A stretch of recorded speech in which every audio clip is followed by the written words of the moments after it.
ఉన్న బంగారాన్ని విడిపించి ఆ రోజు ఆన్లైన్ రేటుకే మేము కొంటాం. Sharma gold company.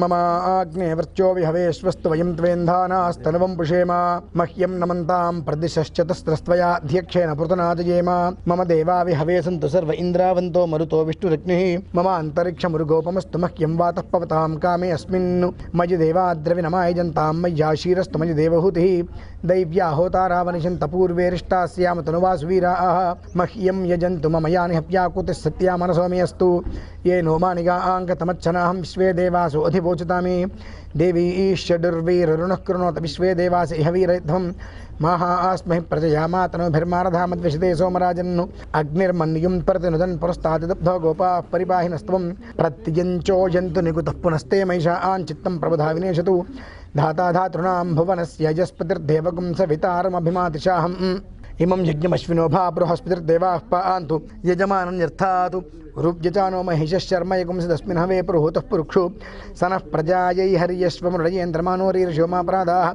येन सपत्नापते भवन्त्विन्द्राग्निभ्यामवबाधामहेतानु वसवो रुद्रा आदित्या उपरस्पृशं मोग्रं जेत्तारमधिराजमक्रन्नु अर्वाञ्चमिन्द्रममुतो हवामहे यो गोदिद्धनदिदश्वदिद्यः इमन्नो यज्ञं विहवेजुषस्वास्यगिर्मोरुवमिदन्त्वा देवीं वाचमदरन्त देवास्तां विश्वरूपाः पशवो वदन्ति सा नो मन्दिरेशमूर्जं दुहानाधिनुर्वागस्मानु उपतिष्ठतैतु अयं मुहूर्तस्तु मुहूर्तोऽस्तु सुमुहूर्तकाले सूर्यादीनान्नवानां ग्रहाणामत्यन्तानुकूल्यः शुभ परम्परावाप्तिरस्तु अयं मुहूर्तः शुभमुहूर्तोऽस्तु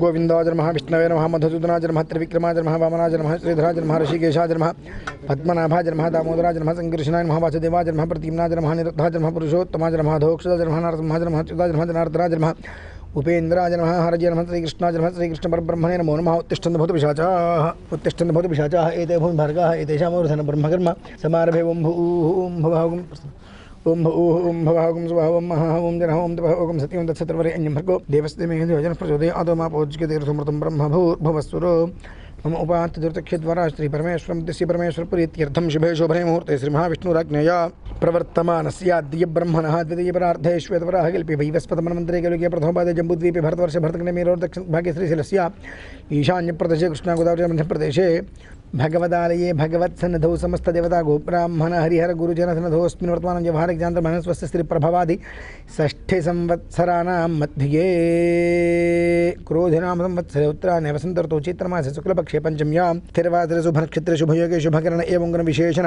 विशिष्टायां शुभतिथौ श्रीपरमेश्वरमुद्दिश्य श्रीपरमेश्वरप्रीत्यर्थं सर्वेषां भक्तजनानाम् आचरितसम्पूर्ण सकलपुण्यफलावाप्त्यर्थं परमशिवगोत्रः उमामहेश्वरस्वामिनः समस्तलोककल्याणार्थं संकल्पिता कोटिरुद्राक्षमण्डप निर्माणाङ्गत्वेन अन्तर्गतः श्रीरुद्रप्रीत्यर्थं त्रिलक्षात्मक रुद्राक्षसहित रुद्राभिषेचनाख्यं कर्म करिष्यमानस्तदं गत्वेन तदादौ शुद्ध्यर्थं वृद्ध्यर्थं शान्त्यर्थम् अभ्युदयार्थं च महाजनैः सह वाचनं करिष्ये आदौ निर्विघ्नेन प्रसमाप्त्यर्थं महागणाधिपतिदेवता प्रार्थनं करिष्ये ओं बीजापूरगदेक्षुकार्मगुरुजा चक्राब्जपाशोत्पलव्रीह्यग्रस्वविशानरत्न कलशत्प्रोद्यत्कराम्भोरुहः धियेयो वल्लभया सपद्मकरया सृष्टोज्ज्वलद्भूषया विश्वोत्पत्तिविपत्तिसंस्थितकरो విఘ్నేశ ఇష్టార్థదః మహాగణాధిపతయే నమః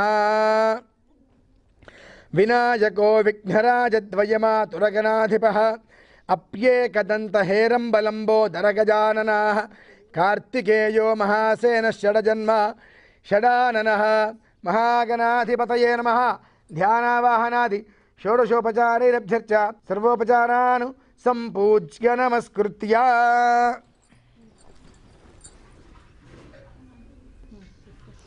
శాంతం పద్మాసనస్థం శ్రీధరముకుటం పంచవక్త్రం త్రినేత్రం శూలం వజ్రం చ ఖడ్గం పరశుమభైదం దక్షభాగే వహంతం నాగం పాశం చ ఘంటాం ప్రళయహుతవహం సాంకుశం వామభాగే నానాలంకారయుక్తం స్ఫటికమణినిభం పార్వతీశం నమామి ఓం సంవర్తాగ్నితటిత్ప్రదీప్తకనకప్రస్పర్ధితేజోమయం గంభీరధ్వనిసామవేదజనకం తామ్రాధరం సుందరం అర్థేందుద్గితిలోలపింగళజటాభారప్రబద్ధోరగం వందే సిద్ధసురాసురేంద్రనమితం పూర్వం ముఖం శూలినః కాళాభ్రమరాంజనద్యుతినిభం వ్యావృత్తపింగేక్షణం కర్ణోద్భాసితభోగిమస్తకమణిప్రోద్గీనదంష్ట్రాంకురం సర్పప్రోతకపాలశుత్తిశకలవ్యాకీర్ణశేఖరం వందే దక్షిణమీశ్వరస్య కుటిల భ్రూభంగరౌద్రం ముఖం ప్రాళేయాచలమిందుకుందధవలం గోక్షీరఫేన ప్రభం భస్మాభ్యక్తమనంగదేహదహనజ్వాలావలీలోచనం బ్రహ్మేంద్రాదిమరుద్గణైస్తుతిపదేరభ్యర్చితం యోగిభిः మం దేహం శకలం కలంకరహితం స్థానోర్ముఖం పశ్చిమం గౌరం కుంకుమపం కిరం సుతలకం హ్యాపాం గండస్థలం భ్రూవిక్షేపకటాక్షవీక్షణలసత్ సంసక్తకర్ణోత్ఫలం స్నిగ్ధం బింబఫలాధరం ప్రహసితం నీలాలకాలంకృతం వందే పూర్ణశశాంకమండలనిభం వక్త్రం హరస్యోత్తరం వ్యక్తావ్యక్తగుణేతరం పరతరం షట్త్రింశతత్వాత్మకం తస్మాదుత్తమతత్వమక్షరమిదం ధ్యేయం సదా యోగిభిः ఓంకారాదిసమస్తమంత్రజనకం సూక్ష్మాతిసూక్ష్మం పరం శాంతం పంచమమీశ్వరస్య వదనం ఖవ్యాప్తితేజోమయం. ఓం నమః శివాయ. పూర్వే పశుపతిః పాతు దక్షిణే పాతు శంకరः పశ్చిమే పాతు విశ్వేశో నీలకంఠస్తథోత్తరే ఈశాన్యాం పాతు మే ధ్రువో యాజ్ఞేయాం పార్వతీపతిः నిరుత్యాం పాతు మే రుద్రో వాయవ్యాం నిరలోహితः ఊర్ధ్వే త్రిలోచనః పాతు అధరాయాం మహేశ్వరः ఏతాభ్యో దశ దిగ్భ్యస్తు సర్వతః పాతు శంకరः నారద్రో రుద్రమర్చయే ఏతు న్యాసపూర్వకం చ బహుమార్చనామశక్తిం యా ఆక్ష్యాస్యామः. ఓం యాతే రద్రశివాతనోర్ఘోరపాపకాశిని తయానస్తన్వాశంతం యాగ్రీషంతాభిజాకశైః శిఖాయైర్మః అస్మిన్ మహత్యర్నవే ఏంతరిక్షే భవాధి తేషాకం సహస్రయోజనే ధన్వాంతరమసి శిరసే నభః సహస్రాన్ సహస్రశో ఏ రుద్రాదిభూమ్యాం తేషాకం సహస్రయోజనే ధన్వాంతరమసి లలాటాయ నమః.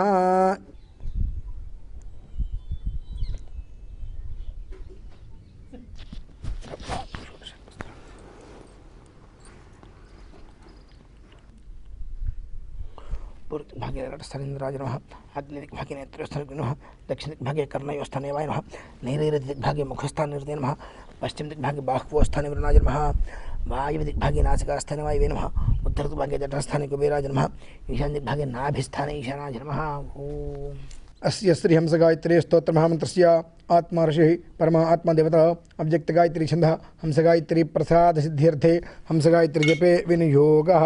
ఓం హంసాం అంగుష్టాభ్య నమః హంసీం తర్జనేభ్య నమః హంసూం మధ్యమాభ్య నమః హంసీం అనామికాభ్య నమః హంసూం కనిష్ఠికాభ్య నమః హంసః కరతలకరపృష్ఠాభ్య నమః హంసాం హృదయాయ నమః హంసీం శిరసే స్వః హంసూం శిఖాయ పషు హంసీం కవచాయ హుం హంసౌం నేత్రత్రాయ పషు హంసః వస్త్రాయ ఫటు భూర్భవసందిగ్బంధः. ధ్యానం గమాగమస్థం గగనాదిశూన్యం చిద్రూపదీపం తిమిరాపహారం పశ్యామి తే సర్వజనాంతరస్థం నమామి హంసం పరమాత్మరూపం. దేహో దేవాలయః ప్రోక్తో జీవో దేవः సనాతనः త్యజేదజ్ఞాననిర్మాల్యం సోహం భావేన పూజయేతు. హంస హంసః పరమహంసः సోహం హంసः సోహం హంసः హంస హంసాయ విద్మహే పరమహంసాయ ధీమహి తన్నో హంసః ప్రచోదయాతు. హంస హంసాయ విద్మహే పరమహంసాయ ధీమహి తన్నో హంసః ప్రచోదయాతు. హంస హంసాయ విద్మహే పరమహంసాయ ధీమహి తన్నో హంసః ప్రచోదయాతు. హంస హంసాయ విద్మహే పరమహంసాయ ధీమహి తన్నో హంసః ప్రచోదయాతు. హంసాయ విద్మహే పరమహంసాయ ధీమహి తన్నో హంస ప్రచోదయాతు హంసాయ విద్మహే పరమహంసాయ ధీమహి తన్నో హంస ప్రచోదయాతు హంసాయ విద్మహే పరమహంసాయ ధీమహి తన్నో హంస ప్రచోదయాతు హంసాయ విద్మహే పరమహంసాయ ధీమహి తన్నో హంస ప్రచోదయాతు హంసాయ విద్మహే పరమహంసాయ ధీమహి తన్నో హంస ప్రచోదయాతు హంసాయ విద్మహే పరమహంసాయ ధీమహి తన్నో హంస ప్రచోదయాతు హంసాయ విద్మహే పరమహంసాయ ధీమహి తన్నో హంస ప్రచోదయాతు హంసేతి యో బ్రూయాత్ హంసో నామ సదాశివః ఏవం న్యాసవిధిం కృత్వా తతః సంపుటిమారభేత్. చాలా విశేషమైనటువంటిది హంస గాయత్రి జపం. ఇప్పుడు మనం చెప్పుకున్నాం. ఎంతమంది నమ్ముతారు ఎంతమంది నమ్మరు అని పక్కన పెడేస్తే ప్రతిరోజు హంసాయ విద్మహే పరమహంసాయ ధీమహి తన్నో హంస ప్రచోదయాతు ఈ ఒక్క మంత్రాన్ని 122 సార్లు విన్నట్లయితే ఆ మనిషి జీవితం ఎంతటి ప్రశాంతమైన స్థితికి వెళ్తుంది అని అంటే, 1 లీటర్ పాలు తీసుకొని అందులో 1 చెంచాడు నీళ్లు కలపండి. నీళ్లు కనిపిస్తాయా మనకు? నీళ్లు కనిపిస్తాయా? అలానే 1 లీటర్ కానీ 10 లీటర్లు కానీ నీళ్లు తీసుకోండి. అందులో 1 చెంచా పాలు పోయండి. ఆ పాలు కనిపిస్తూనే ఉంటాయిగా.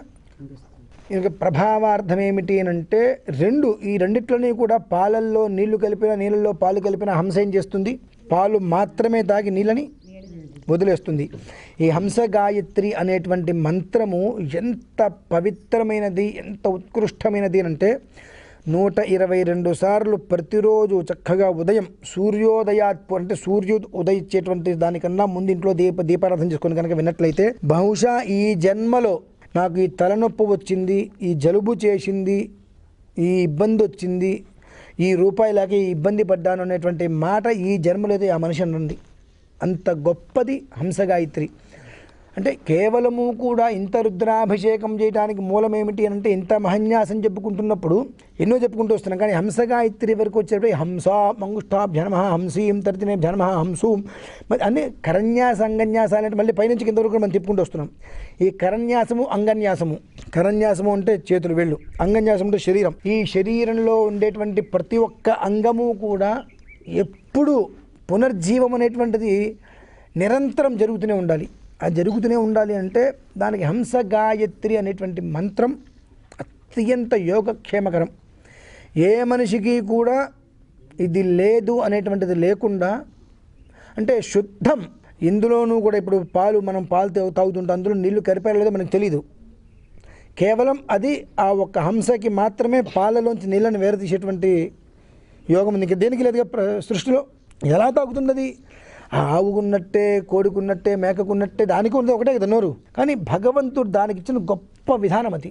దాంతో ఆ పాలు మొత్తం దానికి నీళ్ళు వదిలేస్తుంది. అలానే ఎలా అయితే కనుక నీళ్ళు వదిలేస్తుందో అలానే మన దగ్గర ఉన్నటువంటి పుణ్యం మొత్తం పక్కన పెట్టి పాపాన్ని తోసేస్తుంది అది. విచిత్రం ఏంటంటే వాళ్ళు మొదలు పెడతారు, ఆయన ఏదో చెప్పారు నేను చేస్తా మొదలు పెడతాం 8 లేక 9 రోజులు తర్వాత విఘ్నాలు చాపేస్తామండి, చేయలేం. ఎందువలన ఆ విఘ్నాల్ని అధిగమిస్తే ఆ అనుగ్రహం మన సొంతమవుతుంది. కానీ ఆ విఘ్నాన్ని మనం అధిగమించలేం.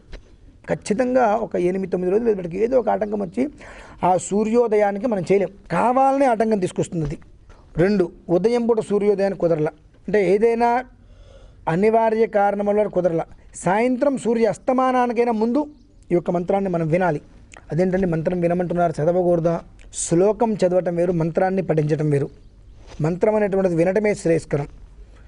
దాన్ని ప్రతిరోజు కనుక విన్నట్లయితే కంటిన్యూగా హంస గాయత్రి ఎన్ని అక్షరాలు ఉంది సుమారుగా అన్ని రోజులు వినగలిగితే రోజుకు ఒక రకమైన ప్రశాంతత. శుక్లపక్షంలో చంద్రుడు ఏ రకంగా దినదిన ప్రవృద్ధి చెందుతూ పౌర్ణమి నాటికి పూర్తిగా ఇస్తూ ఉంటాడో ఆ రకంగా మనందరికీ తెలిసింది పౌర్ణమి అంటే పూర్తి చంద్రుడు పౌర్ణమికే. కానీ అష్టమి నుంచి అష్టమి వరకు పూర్ణ చంద్రుడు, అష్టమి నుంచి అష్టమి వరకు క్షీణచంద్రుడిగా ఉంటుంటాడు ఆయన.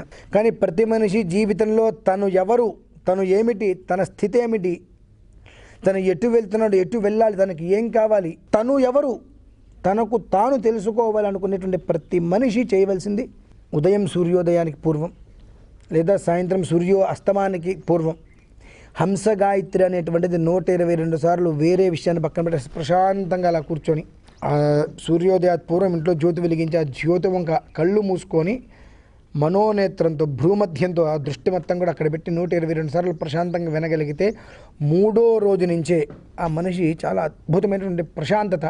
ఈ భూభారతం మొత్తం మీద బహుశా నేనే ఇంత ప్రశాంతంగా ఉంటున్నానా, భగవంతుడు అవకాశం నాకే ఇచ్చాడా అని చెప్పి ఖచ్చితంగా ఆ మనిషి మనసులో అనుకుంటాడండి. అటువంటి మనిషికి ఐహికమైన సుఖాలు ఏవి ఒంటికి తగలవు. మనకు ఇందులో చెప్పబడి ఉన్నది ఏమని, భగవద్గీతలో, ఆత్మని మంట దహించదు, నీరు తడపదు, గాలి ఆర్పివేయదు. అలా అని అంటే ఏది అంటారు. అలానే మనకు తామరాకు ఉంది కదండి, తామరాకు నిరంతరం ఎక్కడ ఉంటుంది, నీళ్ళలోనే ఉంటుంది. కానీ తామరాకు మీద నీళ్ళు పోయిన అడుగు ఉంటుందా, నీటికి తడిపే గుణంగా ఎక్కువ కదా, దేనైనా తడిపేస్తుంది. తామరాకు 24 గంటలు నీళ్ళలో ఉన్న దానిపై నీళ్ళు పోస్తే అది ఆ రకంగా తామరాకుని నీటి బిందు వంటకుండా ఎలా అయితే ఉంటుందో అలా మనకు దోషము పాపం అనేటువంటిది తగలకుండా మనం ఎప్పుడు శుచిస్మితంగా ఉంటామండి. అంటే రుద్రాభిషేకం ఎందుకు చేసుకోవాలి అని అంటే కర్మల నుంచి బయటపడాలి. జన్మ కర్మ సమే దివ్యం ఏవం యోగి దిత్వత్వతః. మనం చేసుకున్నటువంటి జన్మ కర్మలు ఏవైతే ఉంటాయో అందులోంచి బయటపడాలి. ఇవాళ మనకి ఏదైనా ఒక సమస్య వచ్చింది, మనకు సంతానం కలిగింది, ఆ సంతానానికి ఏదో ఇబ్బందులు పడుతున్నాడు. ఎందుకు పడుతున్నాడు అంటే అపభ్రంశమైన పనులు చేస్తే దాని యొక్క ప్రభావం నా పిల్లల మీద పడుతుంది. మా నాన్నగారు అనవసరమైన పనులన్నీ చేసుకుని వెళ్తే ఆ ఒక్క ప్రభావం నా మీద పడుతుంది. అంటే భగవంతుడు ఆ వంశంలో ఎలాంటి ఒక అంగవైకల్యాలు కానీ ఏమీ లేకుండా ప్రశాంతంగా వస్తున్నారు. కొంతమంది మనుషులు ఎదుగుతారు, మనసు ఎదగదు, మైండ్ మనిషికి 25 వచ్చిన మైండ్ మాత్రం చిన్నపిల్లలానే ఉంటుంది. అటువంటివి లేకుండా ప్రశాంతంగా అర్థం చేసుకునే పరిస్థితి, చెప్పే పరిస్థితి, ఏదైనా సంతానానికి ఇబ్బందికర వాతావరణం కలిగింది, అర్థం చేసుకోలేకపోతున్నారు, మార్గం తప్పుతున్నారు అనుకుంటే ఏదో జరిగినటువంటి పూర్వజన్మ సుకృత దోషం ఏదైతే ఉంటుందో అది ఆపాదిస్తుంది. అటువంటిది ఏం చేయాలన్నప్పుడు హంసగాయత్రి అనేటువంటిది కనీసం 1,00,000 జపం చేయించి మనం హోమం చేయించుకోగలిగితే దాని యొక్క జన్మ సహస్రేషు ఆధ్యాత్మిక ఆది భౌతిక ఆది దైవిక దుఃఖత్రాలన్నీ కూడా అలా తీసి పక్కన పడేస్తుందండి. అంత గొప్పది. అందుకనే ఏది జరిగినా మహన్యాసపూర్వకంగా రుద్రాభిషేకం చేయండి, మహన్యాసపూర్వకంగా రుద్రాభిషేకం చేయించండి అంటారు. ఉట్టి రుద్రాభిషేకం ఎవరు చెప్పారు, గమనించారు ఎప్పుడైనా? ఉట్టి రుద్రాభిషేకం చేయించండి ఎవరు అనరు, మహన్యాసపూర్వకంగా రుద్రాభిషేకం చేయించండి అంటారు. ఎందుకంటే ఈ మహన్యాసం అనేటువంటిది నా రుద్రమర్చయేతు, రుద్రుడు కానటువంటి వ్యక్తి రుద్రుడిని అర్చించడానికి అర్హత లేదు. రుద్రుడు ఎవరు? నేను రుద్రుడిని, మీరు రుద్రుడు, మీరు రుద్రుడు, ఎవరికి వారు అక్కడ కూర్చున్న వ్యక్తి రుద్రుడు. ఆ మహన్యాస మంత్రం శిఖాశిరశ్చ మూర్ధాచలలాటం నేత్రకర్ణకో ముఖంచ కంఠ బాహుజ హృతు నాభి కటిస్థత ఊరుజాను జంఘ పాదు, ఈ 16 అంగాలు మనం ముట్టుకుంటాం. శరీరంలో ఉన్నటువంటి అశుచి పోవాలి అంటే బయట మొత్తం మనం తలస్నానం చేస్తున్నాం, లోపల మొత్తం మాలిన్యం ఉంది, అది పోవాలంటే ఏం చేయాలి? ఏం చేస్తుంటారు? అందుకనే ఏదన్నా ఒక దేవాలయ ప్రతిష్ఠ చేస్తున్నప్పుడు పంచగవ్య ప్రాశనం అని చెప్పి గోమూత్రము గోమయం అన్నీ కలిపి తీర్థమిస్తారు. దహత్యగ్ని రివేంధనం అని చెప్పి శరీరం లోపల ఉన్నటువంటి మైల దోషాలన్నీ పోతాయి. అదేంటండి మైల దోషాలు లోపల ఎందుకు ఉంటాయి? డౌట్ వస్తుందిగా. చూసే వాళ్ళు ఎవరికి కోపాలు రావద్దు, వస్తే మీ కర్మ, దీన్ని నేనేం చేయలేను. పూర్వకాలానికి ఇప్పటికీ తేడా ఏంటంటే అండి, పూర్వకాలంలో ప్రతి ఇంట్లో కూడా ఒక చివరికి ఒక గృహం ఉంటుంది. ఆ ఇంట్లో ఏదైనా అంటూ ముట్టు వస్తే అక్కడ ఉంటారు. ఇంట్లో ఆడవాళ్ళకి ప్రతి నెల ఇబ్బంది వస్తూ ఉంటుంది. ఆ ఇబ్బంది వచ్చినప్పుడు పూర్వకాలంలో ఇంట్లో కలుపుకునేవారు కాదు, ఎవరు కూడా విడిగానే ఉండేవారు. కానీ ఇప్పుడున్న పరిస్థితుల్లో అందరూ ఇళ్లలో కలిపేస్తున్నారు. కరెక్ట్గా నీళ్ళలో కలిపేస్తే మేము స్నానాలు చేస్తున్నాం కదండి, శరీరం బయట శుద్ధి అయిపోతుంది, లోపల ఎలా వచ్చింది ఉంటుందిగా, మళ్ళీ అదొక డౌటు ఉండదంటారా? దూరంగా ఉన్నప్పుడు మన ఇంట్లో వంట చేస్తున్నాంగా, అదే ఉప్పు, అదే కారం, అదే నూనె, అదే వాడుతున్నాంగా. మళ్ళీ 4వ రోజు స్నానం అయిన తర్వాత కూడా మళ్ళీ అవే వాడుతున్నాంగా. మొదటి రోజు ఇబ్బంది రాగానే తల స్నానం చేస్తున్నారు, బీరువాలోంచి బట్టలు తీస్తున్నారుగా. మళ్ళీ 4వ రోజు అదే బీరువాలోంచి బట్టలు తీస్తున్నారుగా. అది అశౌచ శుచ. అందుకనే మనం ఎన్ని కర్మలు చేస్తున్నా, ఎన్ని పూజలు చేస్తున్నా మన నుంచి ఆ దోషాలు ఎందుకు పోవట్లేదంటే ఇవి ఉన్నాయి. దీనికోసమే ఈ మహన్యాసం చెప్పబడి ఉన్నది. పూజ ఏమిటి, దానికి మూల కారణం ఏమిటి, దాని అర్థం ఏం చెప్పబడింది, అది ఎలా చేయాలి అనేటువంటి విషయాలు మనం తెలుసుకోగలిగితే పూజ చేయక్కర్లా, అసలు పూజ చేయక్కర్లా. ఆ విషయాలు తెలుసుకోకుండా తీసుకెళ్ళి పుష్పాలు చేస్తాం, కోటి పుష్పార్చన చేస్తాం, 1,00,000 పుష్పార్చన చేస్తాం, కోటి కుంకుమార్చన చేస్తాం. ఏంటి ఉపయోగం? ఎవరికి ఉపయోగం? ఎందుకు చేయాలి? ఈ చేయటం వల్ల దీంట్లో ప్రమాణం ఏం చెప్పబడింది, మన నుంచి పోయేదేంటి, మనకు రాగలిగేది ఏమిటి అనేటువంటిది తెలుసుకోగలిగితే పూజ చేయక్కర్లేదండి. పరమేశ్వర హర నమ పార్వతీపతయే హర హర మహాదేవ ఓం నమ శివాయ అని మనసులో తలుచుకోండి. అని మీకు ఆనందాన్ని ఇస్తాడు, ఫలితాన్ని ఇస్తాడు. అలా కాకుండా అబ్బెబ్బే మీరు ముట్టుకోకండి నేను మడిగట్టుకున్నా అనుకుంటూ వచ్చి హర హర హర హర హర హర అని వస్తాం. ఇంత ఉపయోగం అండి? ఇంత ఇసుక లేనంత ఉపయోగం ఉండదు మనకు. నాకు ఎందుకంటే కొన్ని దైవికమైన కృతులు చేస్తున్నప్పుడు అరిచేస్తా, తిట్టేస్తా. ఆయన కోపం అంటారు, మంచిది, నన్ను కోపిష్టవాడిని అంటే అన్నావు, నువ్వైతే తిట్టాను ఇంకో రకంగా ఆ పని చేస్తున్నావు సవ్యంగా, ఆ ఫలితం అయితే నీకు వచ్చిందిగా. నన్ను కోపిష్టపడితే నాకు వచ్చే నష్టమేం లేదు. నాకు కోపం ఉందో లేదా ఆయనకి తెలుసు, నాకు తెలుసు. కానీ నువ్వేదో మొహమాట, నేను చెప్తే నువ్వేదో మొహమాటంగా ఫీల్ అవుతావు అని చెప్పి నేను చెప్పడం మానేస్తే నేను ఇక్కడ కూర్చున్న ఉపయోగం ఏంటి? అండ్ ఒక క్రతువు మనం చేస్తున్నామనంటే అసలు ఎందుకు చెయ్యాలి? మహన్యాసపూర్వకంగా రుద్రాభిషేకం చేయండి, రుద్రాభిషేకం చేయండి, రుద్రాభిషేకం, ఆ నమ్మకంతో అభిషేకమే కదా. ఎవరు చెప్పారు అదే చెప్తున్నారు. దీనివల్ల మనకి ఏంటి ఉపయోగం అది తెలుసుకోగలిగితే హాయిగా ప్రశాంతంగా 11 నిమిషాలు నిమీలిత నేత్రాలతో అలా కూర్చుంటే హంస హంసాయ విద్మహే పరమహంసాయ ధీమహి తన్నో హంస ప్రచోదయాత్, హంస హంసాయ విద్మహే పరమహంసాయ ధీమహి తన్నో హంస ప్రచోదయాత్, హంస హంసాయ విద్మహే పరమహంసాయ ధీమహి తన్నో హంస ప్రచోదయాత్ అనుకుంటే అవదండి 122 సార్లు చాలు. వినగలిగితే శరీరంలో ఉన్న తుప్పు మొత్తం వదిలిపోతుంది. ఎప్పుడైతే లోపల నుంచి ఉన్నటువంటి అనవసరమైనటువంటి దుష్టశక్తి విధానాలు ఏవైతే ఉంటాయో, దోషాలు, అవి బయటికి వెళ్ళిపోతే నాకు ఇది రాలేదనే మాట రాదుగా. అండి నేను ఇల్లు కొనుక్కుందామని కొనుక్కోలేకపోతున్నానండి, కారు కొందామని కొనుక్కోలేకపోతున్నానండి, నాకు అన్ని ఆటంకాలు వస్తున్నాయండి. నీకు అన్ని ఆటంకాలు వస్తున్నాయంటే ఎన్ని దోషాలు ఉంటాయి నీలో? అన్ని ఆటంకాలే వస్తున్నాయండి. ఎన్ని దోషాలు ఉంటే ఎన్ని ఆటంకాలు వస్తున్నాయి నీకు? బెబ్బే నేను ఏ పాపం చేయలేదండి. ఏ పాపము చేయలేదన్నావా? అదే ఒక పాపం. ముందు ఏ పాపం చేయలేదండి అన్నావుగా, అది మహాపాపం. సూర్యోదయపూర్వం స్నానం చేసావా? లేదండి, అయిపోయి. అది మొట్టమొదటి పాపం. అదే తెల్లవారు లేవగానే మనం చేసేది. సూర్యోదయపూర్వం స్నానం చేయగలుగుతున్నామా? చేయట్లా. మొట్టమొదటి పాపం అక్కడ వచ్చేసింది. ఇక ఒక మొదలు వచ్చేసింది కదండి. మీరు ఎంతమంది ఉన్నారు కదా, పరగడుపున ఎన్ని ఇడ్లీలు తింటారు సుమారుగా? మీరు ఎన్ని తింటారు పరగడుపున? మీరండి ఒక మొక్క తిన్న తర్వాత పరగడుపు ఏముందండి? ఒక మొక్క తినే వరకే కదా పరగడుపు. ఒక మొక్క నోట్లో పెట్టుకున్న తర్వాత పరగడుపు ఉందా ఇంకా?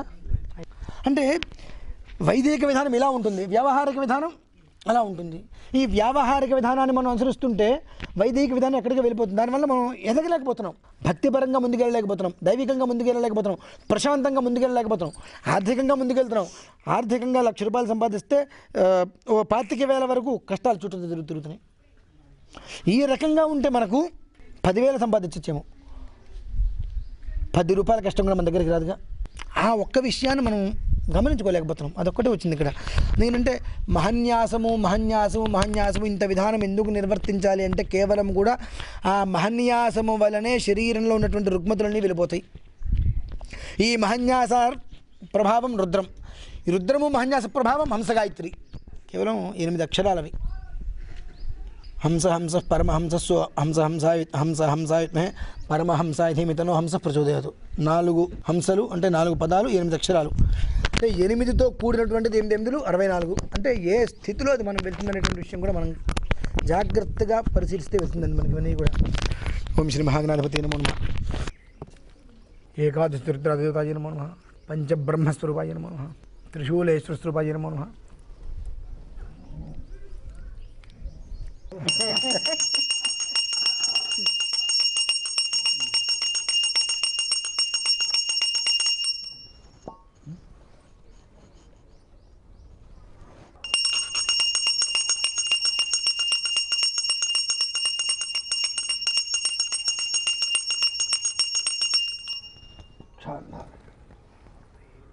హర హర మహాదేవ రక్షాంధారయామి నమస్కరోమి. నమో హిరణ్యవాహవే హిరణ్యవర్ణాయ హిరణ్యరూపాయ హిరణ్యపతయే అంబికాపతయే ఉమాపతయే పశుపతయే నమో నమః. అర్థకం సత్యం పరం బ్రహ్మపురుషం కృష్ణపింగళం ఊర్ధ్వరేదం విరూపాక్షం విశ్వరూపాయ వై నమో నమః. కర్తృత్రాజిప్రచేతసే నీఢష్టమాయ తవ్యసే ఓచే వసంతమం హృదయ సర్వో ఏష రుద్రస్తస్మై రుద్రాజ నమోస్తు. స్వర్ణమంత్రపుష్పాక్షతాన్ సమర్పయామి సర్వలక్ష్మీకృత్య నమస్కారీరభ్యర్చ సర్వోపచారాన్ సంపూజ్య నమస్కృత్య పరమేశ్వరార్పణమస్తు. సర్వాపరాధపూర్వక నమస్కారాన్ సమర్పయామి.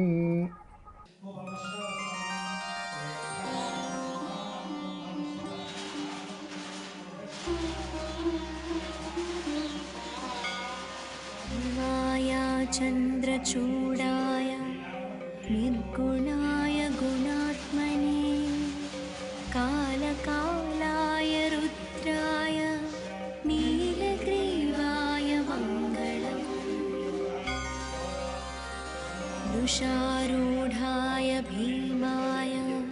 व्याघ्रचर्माम्बराय च पशूनां पतये तुभ्यं गौरीकान्ताय मङ्गलम् भस्मोद्धूलितदेहाय नागयज्ञोपवीतिने रुद्राक्षमालभूषाय व्योमकेशाय मङ्गलम् सूर्यचन्द्राग्निनेत्राय नमः कैलासवासिने सच्चिदानन्दरूपाय प्रमथेशाय मङ्गलम् मृत्युञ्जयाय साम्बाय सृष्टिस्थित्यन्तकारिणे त्रयम्बकाय प्रशान्ताय त्रिलोकेशाय मङ्गलम् गङ्गाधराय सोमाय नमो हरिहरात्मने उग्राय त्रिपुरघ्नाय वामदेवाय मङ्गलम् सद्योजाताय सर्वाय भव्यज्ञानप्रदायिने ईशानाय नमस्तुभ्यं पञ्चवक्त्राय मङ्गलम् सदाशिवस्वरूपाय नमस्तत्पुरुषाय च अघोराय च घोराय महादेवाय मङ्गलम् महादेवस्य देवस्य यः पठेन्मङ्गलाष्टकं सर्वार्थसिद्धिमाप्नोति स सायुज्यं ततः परम् इति शिवमङ्गलाष्टकं सम्पूर्णम्।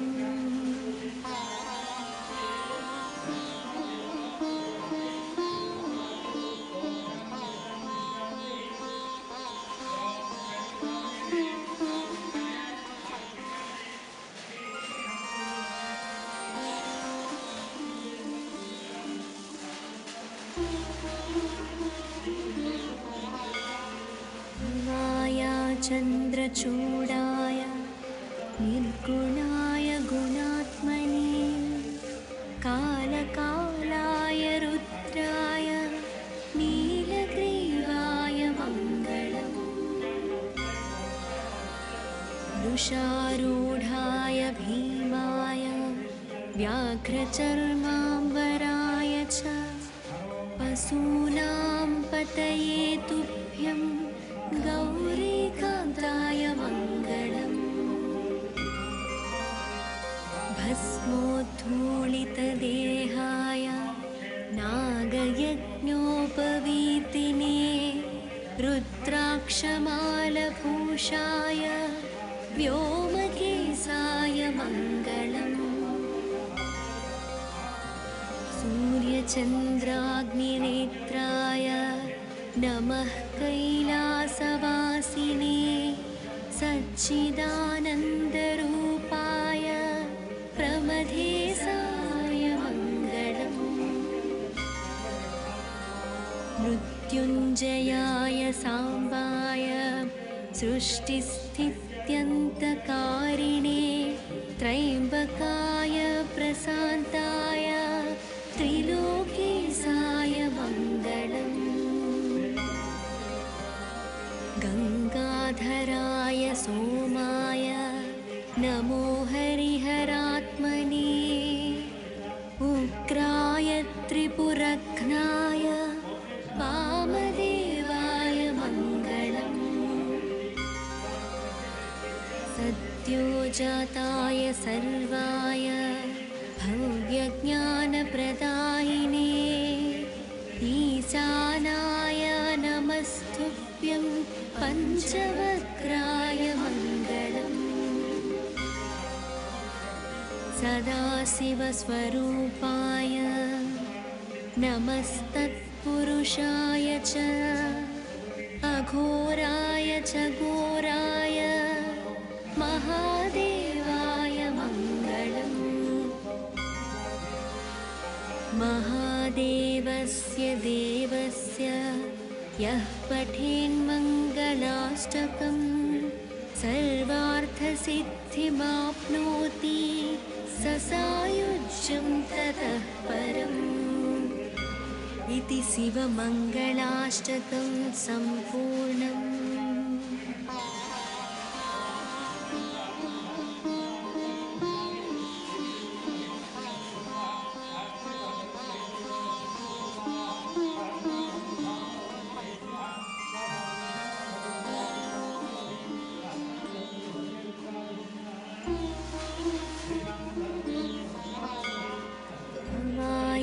चन्द्रचूडाय निर्गुणाय गुणात्मने कालकालाय रुद्राय नीलग्रीवाय मङ्गलम्। वृषारूढाय भीमाय व्याघ्रचर्माम्बराय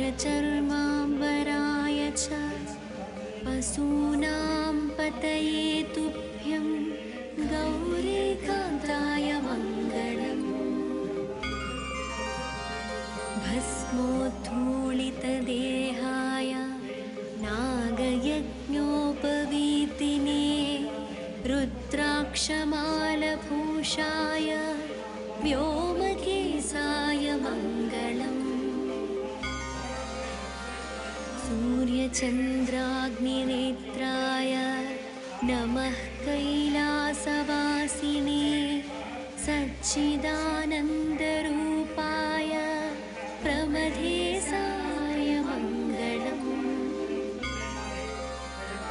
मृत्युञ्जयाय साम्बाय सृष्टिस्थित्यन्तकारिणे त्रयम्बकाय प्रशान्ताय त्रिलोकेशाय मङ्गलम्। गङ्गाधराय सोमाय नमो हरिहरात्मने उग्राय त्रिपुरघ्नाय वामदेवाय